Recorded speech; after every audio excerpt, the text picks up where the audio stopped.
Hey everyone, welcome back. Today, I want to dive into something that's super important and affects so many of us: spoofing scams. You know, those sneaky tricks that scammers use to exploit our trust.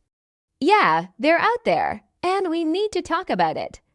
So let's break down what spoofing is, how it works, and what we can do to protect ourselves. Stick around for some real-life examples and tips, and by the end, you'll feel more prepared to tackle these scams head-on.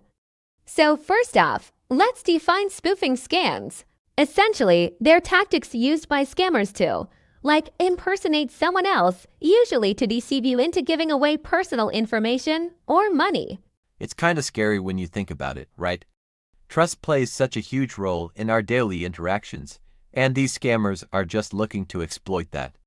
It's like they know how to manipulate our emotions and make us second-guess ourselves. Now, let's get into understanding spoofing a bit more.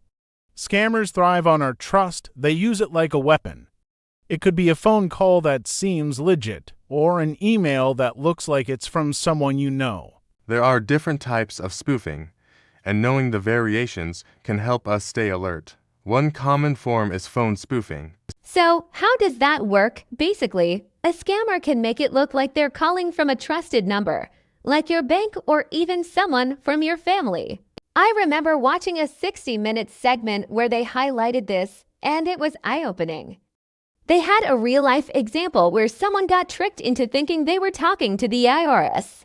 Crazy, right? So, if you ever get a call that feels off, just hang up and verify it yourself.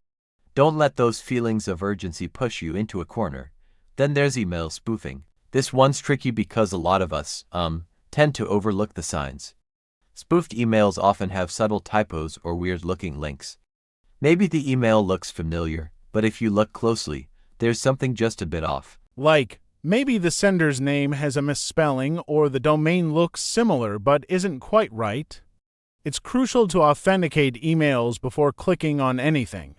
Always double-check, URL spoofing is another biggie. Scammers create look-alike URLs that can fool even the most vigilant among us. If you hover over a link and it doesn't match the website you expect, don't click it. Instead, type the website address directly into your browser. It's a simple step but can save you a lot of trouble. Now, what should you do if you ever find yourself in a spoofing situation? First off, don't panic. The immediate steps are critical. Report it to your IT department or relevant authorities right away. If you've shared any sensitive info, contact your bank or credit card company. Freezing your accounts might feel extreme, but it's better to be safe than sorry.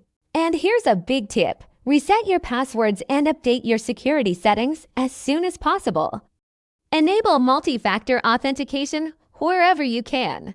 It adds an extra layer of protection, and you'll feel a bit more secure knowing you're taking action. Now, let's talk about the importance of training and awareness. There are so many resources out there to help us spot spoof communications. I mean, knowledge is power, right? So if something feels off, let those suspicious calls go to voicemail.